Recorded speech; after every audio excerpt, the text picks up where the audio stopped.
Bienvenue dans le 20h de la TFM. Dans l'actualité de ce mercredi, un homme est encore mort du Covid-19 cet après-midi. Le nouveau bilan est de 22 personnes décédées du corona. 2105 cas déclarés positifs, 1301 sous traitement au Sénégal.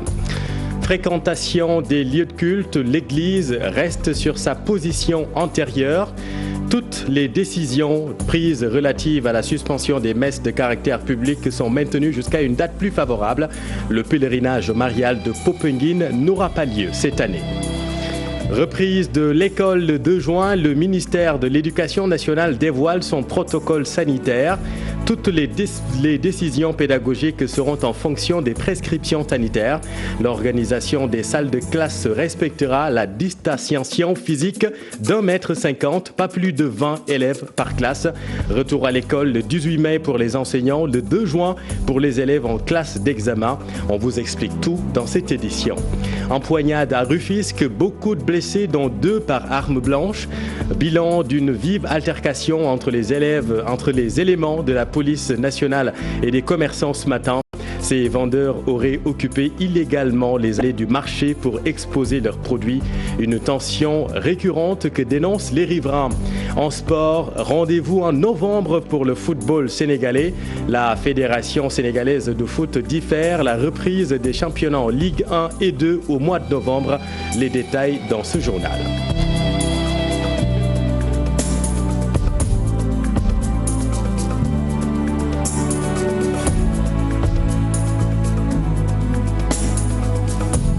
22e décès du coronavirus enregistré cet après-midi au Sénégal suite au décès des 2 septuagénaires annoncés ce matin. Le 22e défunt est un homme de 69 ans habitant Touba. Il est décédé ici à Dakar au service des réanimations de l'hôpital principal. À ce jour, 2105 cas de Covid-19 sont enregistrés, 782 guéris et 1301 sous traitement. Et toujours à Touba, le coronavirus a pénétré la caserne des sapeurs-pompiers. 11 soldats du feu de la Brigade nationale des sapeurs testés positifs sur les 19 cas enregistrés aujourd'hui à Touba. Les portes des églises resteront fermées jusqu'à une date plus favorable selon les évêques de la province ecclésiastique de Dakar. L'église maintient sa position antérieure relative à la suspension des messes de caractère public. Cette mesure concerne également le pèlerinage marial de Popenguine qui n'aura pas lieu cette année. Aminata Maresso. Fermeture des lieux de culte jusqu'à une date plus favorable, position déclinée dans ce communiqué de la province ecclésiastique de Dakar. Le communiqué indique également la suspension jusqu'à une date plus favorable du pèlerinage à Popenguine. Ce rendez-vous des fidèles chrétiens était prévu entre le 30 mai et le 1er juin 2020. À travers ce communiqué, la position de l'Église sur la réouverture des lieux de culte annoncée par le président de la République au cours de son adresse à la nation le 11 mai. L'Église sénégalaise appelle ainsi les fidèles chrétiens à rester à la maison et à pratiquer la foi à travers des prières en famille.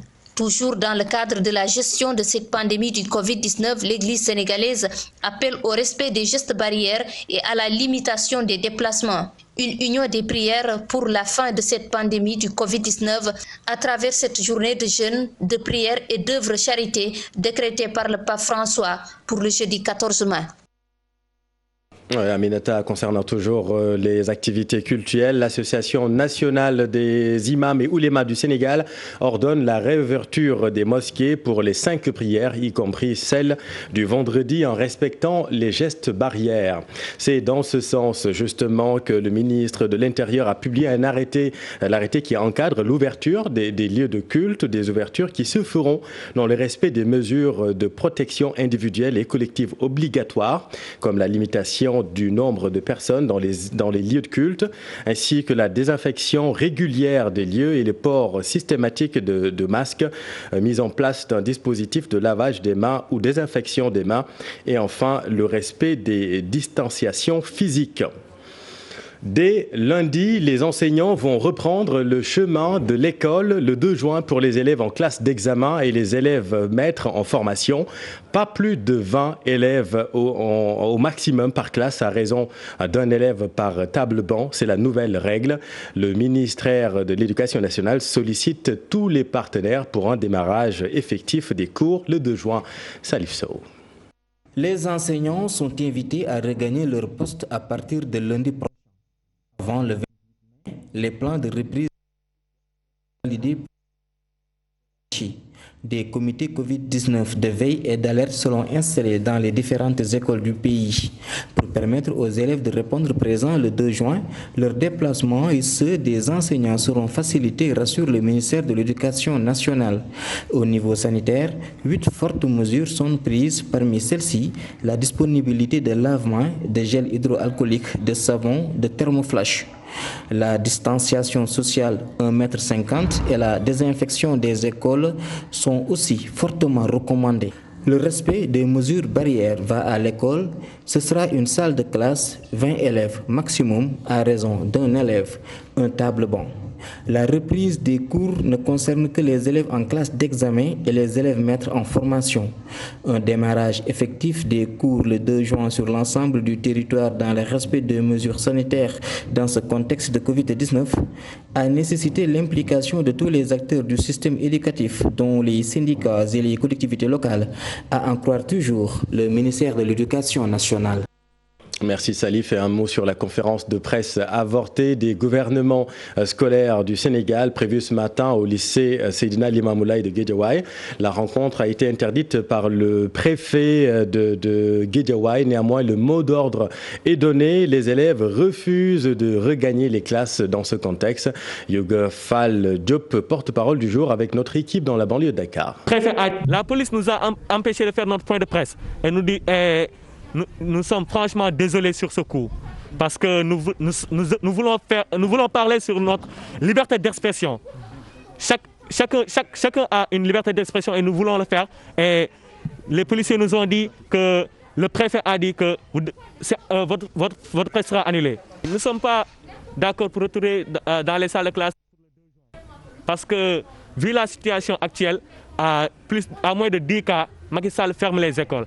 À plus de 2105 cas, l'État veut ouvrir les écoles. Et ça, c'est inadmissible. Nous ne sommes pas d'accord sur ce coup. Et nous avons des points à parler. L'État peut assurer la sécurité sanitaire des élèves pendant l'examen.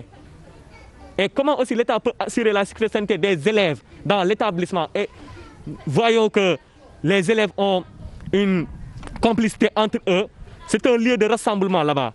Il y a un ministre qui a dit que les élèves sont à 60% de leur programme. Et nous disons non, nous sommes à 30% de notre programme. Nous voyons les grèves de G7 et G20. Nous ne sommes pas d'accord pour retourner dans ces salles de classe, seulement si la pandémie est maîtrisée. Rappelons que la reprise concerne les élèves en classe d'examen et les élèves maîtres en formation pour le 2 juin. Dans la région de Diourbel, Bombay va accueillir des malades asymptomatiques enregistrés dans la région. Vu l'affluence de malades, le comité régional mise sur cette prise en charge extra-hospitalière pour contenir ce flux. Les autorités prévoient d'autres sites dans la région. Babacar Diouf et Nongondiaï. Le comité régional de lutte contre les épidémies a jeté son dévolu sur le Centre national de réinsertion des personnes vivant avec un handicap pour abriter les malades asymptomatiques du Covid-19. Le Centre national de réinsertion sociale de Bambay, qui a été identifié pour accueillir un centre de traitement de personnes touchées par le coronavirus. Les conditions sont presque toutes réunies pour accueillir les malades. Une assurance du docteur Mamadou Dieng, il est le médecin-chef de région. Et donc nous avons pu nous rendre compte, en tout cas, de la disponibilité de locaux fonctionnels qui seront mis aux normes avec l'appui des équipes techniques. Nous allons en tout cas y déployer des malades asymptomatiques qui vont venir de toute la région. Bambey ne sera pas le seul site. Les autorités continuent la prospection pour ériger d'autres centres d'accueil à travers la région. Le premier site en tout cas extra-hospitalier, a été érigé ici à Bambey. Et nous sommes en train de poursuivre les investigations pour voir la possibilité d'ériger d'autres sites, parce que vu le nombre de malades asymptomatiques qu'on a, il nous faut encore d'autres sites qui seront érigés dans d'autres départements aussi. Cette tournée de prospection a aussi permis au gouverneur de région de se rendre compte de l'état de stockage du riz destiné aux populations. Merci Babacar. Autorisation de rapatriement des ressortissants sénégalais morts à l'étranger du Covid à Louga. La décision est magnifiée. Vous le savez, c'est maintenant au tour du ministère de la Santé d'établir le protocole sanitaire qui va définir les conditions dans lesquelles les rapatriements de dépouilles se feront. Selon l'association Self-Help, ce revirement de l'État met du baume au cœur des familles des victimes. Tchernofal. La décision prise par le président Macky Sall autorisant le rapatriement des corps des personnes décédées du Covid-19 à l'étranger a été hautement saluée par les organisations d'émigrés basées à Louga.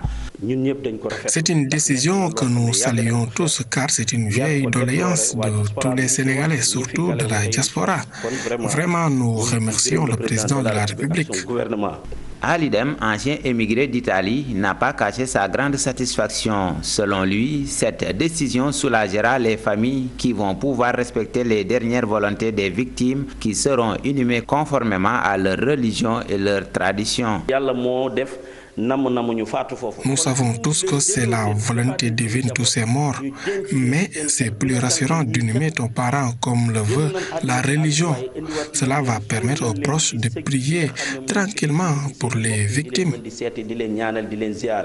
Par ailleurs, le représentant de Ndiambour Self-Help a profité de cette opportunité pour demander à l'État d'accélérer la cadence pour venir en aide aux familles des émigrés, car elles sont actuellement dans le besoin.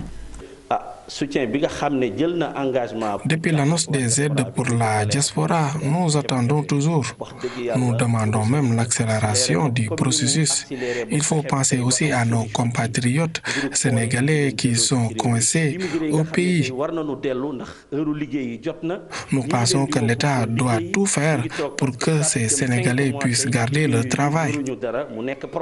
Il est également à signaler que dans la région de Louga, on touche du bois, aucun cas de décès lié au Covid-19 n'a été déclaré du côté de la diaspora. Concernant Tcherno, l'assouplissement des mesures restrictives, si le chef de l'État Macky Sall n'avait pas pris ces mesures, le pays allait tout droit vers la banqueroute. C'est l'avis tranché du docteur Bamba Diagne. L'économiste trouve ces mesures rationnelles car permettant le redécollage du système informel. Je pense que le président a été rationnel, a été très rationnel parce que ça ne pouvait pas continuer. Il fallait prendre des mesures et si vous regardez simplement sur le domaine de la santé, ça veut dire que vous ignorez le rôle d'un président de la République qui a les informations sanitaires, les informations économiques, les informations sociales. C'est lui le foyer de la décision. Le secteur informel, c'est 97% de l'économie sénégalaise. Moi, quand on a mis 1000 milliards et j'ai vu on n'avait pas pris en compte le secteur informel, j'ai tout de suite dit que c'est une mesure valable à court terme pour une simple et bonne raison que le secteur informel, c'est le secteur qui participe à l'économie sénégalaise. Parce que c'est vrai que le formel paye l'IS, l'impôt sur les sociétés, mais l'informel, on peut capter son paiement sur la TVA, la taxe sur la valeur ajoutée. Et donc, quand on voit que la taxe sur la valeur ajoutée, c'est 2 fois l'informel, ça veut dire, c'est 2 fois l'IS, ça veut dire que le secteur informel participe et contribue. Je pense qu'il fallait, c'était un peu tôt, parce qu'on a essayé de soutenir l'activité économique, mais c'est aujourd'hui qu'on a besoin de soutien. Aujourd'hui où on doit redémarrer notre économie, je pense qu'on va aider encore l'entreprise formelle, on ne va pas aider l'informel, mais l'informel est extrêmement résilient, il va essayer de s'adapter pour permettre à l'État d'avoir ses ressources. En tous les cas, dans le chapitre politique, les hostilités semblent reprendre entre pouvoir et opposition. Le discours du chef de l'État a été beaucoup décrié par une bonne frange de la population et de l'opposition. Pourquoi l'Union sacrée, déclarée depuis 2 mois, se fissure que maintenant? Élément de réponse avec Pape Faraning et Youssou Barro. L'union sacrée décrétée tout au début de la pandémie n'était que de la poudre aux yeux, estime M. Ousmane Seye. La dernière sortie du président de la République n'est qu'un prétexte pour l'opposition de se déconfiner pour montrer son vrai visage. L'opposition ne pouvait pas ne pas s'unir autour du président. Mais cette union n'était pas sincère. L'opposition était dans l'attente d'une opportunité pour, même au nom de la désinformation et de la désintoxication, essayer quand même de remettre en cause le travail du président, surtout si le président réussit sa stratégie de prévention et de lutte contre la pandémie. Pour le sociologue, la querelle est inutile dans ce contexte et l'urgence est ailleurs. Mettons en place, avec la convenance du président camarade Macky Sall, un gouvernement d'état d'urgence nationale qui n'est pas une association de politiciens, d'opposition ou du pouvoir. Mieux et 10 000 fois mieux que les querelles inutiles de positionnement. Une grosse erreur de dissocier la politique et la lutte contre le coronavirus. Maître Ousmane Seye estime que l'opposition ne veut pas laisser le champ libre au pouvoir. Parce que la lutte devient politique. À mon avis, le président de la République est en train de réussir le pari de la prévention et de la lutte contre la maladie de la Covid-19. Mais ce qui n'arrange pas l'opposition. Donc il faut que l'opposition sorte du bois, c'est normal. Pour essayer, au nom de la désinformation, de remettre en cause les acquis que le président de la République est en train de rassembler, et tout le monde sait. Depuis plus de 2 mois, l'opposition était aphone, aucune critique et a laissé le pouvoir dérouler. Mais le dernier discours du chef de l'État a réveillé les vieilles habitudes des opposants qui ont une mission de contre-pouvoir. Ce temps n'est pas celui de la politique, selon Aminata Touré. Pour la présidente du Conseil économique, social et environnemental, la réouverture des salles de classe et des lieux de culte est bien possible si tout le monde respecte les gestes barrières. La voici avec Mohamed Samb. L'objectif, c'est de réouvrir le 2 juin. Si, après évaluation de la situation, les conditions permettent d'ouvrir, l'ouverture se fera, mais en concertation avec les acteurs. Comme c'est le cas dans le monde entier, il faut aussi pouvoir commencer à envisager un retour à la vie normale, parce que beaucoup de nos concitoyens n'ont pas les moyens de rester chez eux, enfermés chez eux. Nous ne devons pas leur donner le choix entre survivre du Covid et mourir de faim. Ça ne doit pas être l'un ou l'autre. Je pense qu'il faut également, tout en veillant évidemment à la protection de chaque citoyen, dans cette période qui nécessite que nous soyons tous ensemble, quels que soient nos avis ou nos divergences, mais qu'on puisse amener un discours constructif. Parce que gérer un pays, c'est prendre en considération toutes les préoccupations de la nation. N'oubliez pas que les spécialistes nous disent qu'on peut avoir une crise qui va jusqu'en septembre, d'autres disent qu'on peut aller jusqu'en décembre. Il y en a qui disent même que la crise peut durer 2 ans. Est-ce que pendant 2 ans, on est capable de vivre en ne circulant pas, comme la question du transport a été posée, en fermant les marchés, etc. Il faut trouver une manière de gérer le Covid-19. C'est très important, parce qu'avant d'aller au travail, il faut pouvoir survivre et être en bonne santé. Venons-en maintenant à cette affaire qui avait beaucoup ému tout le Sénégal. 2 enfants égorgés à Touba. La reconstitution des faits a eu lieu ce matin avec le présumé meurtrier Bara Touré, papa des pauvres enfants. Le père présumé auteur des faits a été arrêté hier. L'enquête se poursuit. À Touba, nous retrouvons Mohamed Jodiop. Après avoir procédé hier à l'arrestation du présumé meurtrier des 2 garçons retrouvés égorgés le 27 septembre dernier sur la route de Darou Rahman, les enquêteurs ont procédé ce matin à la reconstitution des faits. C'est aux environs de 11 h que les éléments de la division des investigations criminelles du commissariat spécial de Touba ont débarqué sur place, accompagnés de Bara Touré, le présumé meurtrier et père des 2 garçons. Au bout d'1 heure de temps, ils sont repartis comme ils sont venus. Pour rappel, Bara Touré a été arrêté hier aux environs de midi. Il est accusé d'avoir abrégé la vie de 2 de ses enfants le 27 septembre dernier. L'enquête suit son cours et permettra sûrement de trouver un mobile à ce crime qui passionne la ville de Touba depuis plusieurs mois. Reconstitution des faits également à Ziguinchor. Nous vous en parlions hier. Le présumé coupable de plusieurs cambriolages à Ziguinchor a été arrêté. La police a aussi effectué la reconstitution des faits avec le présumé auteur. Une reconstitution dans tous les lieux de commerce et pharmacies que l'homme aurait cambriolés. Boubacar Diassi, Lamine Mandiang. Toute une agglomération située au cœur du grand quartier de Boucotte-Nord de Ziguinchor, bouclée par la police qui a placé un dispositif impressionnant pour sécuriser les lieux. Car après plusieurs semaines de cambriolage avec le même modus operandi, la police met finalement la main sur ce jeune homme amené ici pour la reconstitution des faits. Le même scénario est répliqué au niveau de tous les autres lieux ayant fait ses frais sous le regard médusé des riverains. Nous sommes organisés et en un temps record.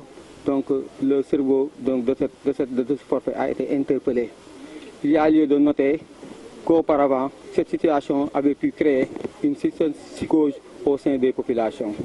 L'enquête suit son cours. L'enquête n'a pas encore relevé donc tous ces secrets. Pour le moment, nous en tenons à cette situation. C'est le cerveau de cette affaire qui a reconnu avoir perpétré tous les cas de cambriolage dont nous avons fait la reconstitution aujourd'hui. L'enquête suit son cours et compte rendu détaillé vous fera. Car c'est le commissaire Adramé Sarr qui a personnellement dirigé cette reconstitution. Depuis le début du couvre-feu, donc un dispositif a été mis en place au niveau de la ville de Ziguinchor. C'est un dispositif très étoffé. Donc après le premier forfait, ce dispositif a été multiplié par 4. Donc ce qui fait aujourd'hui que la situation est sous maîtrise. Donc ce cas est venu par la suite à partir dans la nuit du 4 au 5 avril. Et d'autres cas qui ont suivi, d'autres 5 autres cas. Nous sommes organisés au niveau du service régional de sécurité publique et en un temps record, au terme de surveillance soutenue, on a pu l'identifier et il a été arrêté aujourd'hui ici dans son lieu de retraite. En effet, le jeune homme est appréhendé ici pendant qu'il se soignait sous cet arbre situé derrière ses buts du stade Pedro Gomis de Ziguinchor. À chaque étape, les Ziguinchorois sont sortis nombreux pour enfin poser le regard sur celui. Merci Boubacar. Retour à Dakar, 2 vendeurs poignardés et une dizaine de blessés. C'est le bilan des échauffourées entre éléments de la brigade municipale de Rufisque et des marchands ce matin. Ces derniers refusaient de quitter les allées du marché où ils avaient l'habitude d'installer leurs étals. Des bisbilles récurrentes entre agents municipaux et vendeurs à Rufisque. Les riverains exhortent les autorités à trouver une solution définitive. Ousseynou Thiam, Ahmadou Bambassamba. La matinée a été très chaude au marché central de Rufisque. À l'origine de cette situation tendue, des échauffourées entre les éléments de la brigade municipale et les vendeurs qui occupent les rues qui mènent vers le marché. Avec la pandémie qui commence à prendre des proportions inquiétantes dans la vieille ville, les autorités avaient délocalisé une partie des activités commerciales au niveau des champs des courses. Un site déjà aménagé que ces vendeurs refusent de regagner. Il a fallu l'intervention très musclée de la police pour arrêter ces échauffourées. De l'avis de certains témoins, 2 des vendeurs ont été poignardés et des dizaines de personnes blessées par les jets de pierre. Une situation inquiétante chez les populations riveraines du marché central. Elle interpelle les autorités pour une solution définitive à ces problèmes devenus monnaie courante au niveau du marché central de Rufisque. Merci Ousseynou. Et à moins de 2 semaines maintenant de la fête de Korité, vendeurs de tissus et tailleurs se tournent les pouces. L'offre est disponible, mais la demande, elle, se fait rare. Elle est faible, plus que d'habitude. À Kaffrine, les clients sont rares, voire inexistants, alors que la veille de Korité était une période lucrative pour l'industrie du textile et les ateliers de couture. Pour rattraper le temps perdu et enfin attirer les clients, ils demandent l'autorisation de travailler la nuit. Omar Ndiaye, Boubacar Falbo, Kaffrine. Ils passent pratiquement toute la journée à ne rien faire. Ces tailleurs au marché central de Kaffrine. C'est très dur pour les tailleurs. À pareille période, nous refusions du monde. On a eu jusqu'ici que des commandes en masse. Nous espérons des commandes au moins pour les enfants, pour la qualité. On est obligé de descendre à 16 heures. Nous souhaitons que l'on revoie l'heure de fermeture du marché. En réalité, on arrête avant 16 heures. Entre 9h et 13h, on ne peut pas faire grand-chose. Seule la confection des masques leur procure pour le moment de quoi vivre. Ils demandent l'autorisation de travailler la nuit.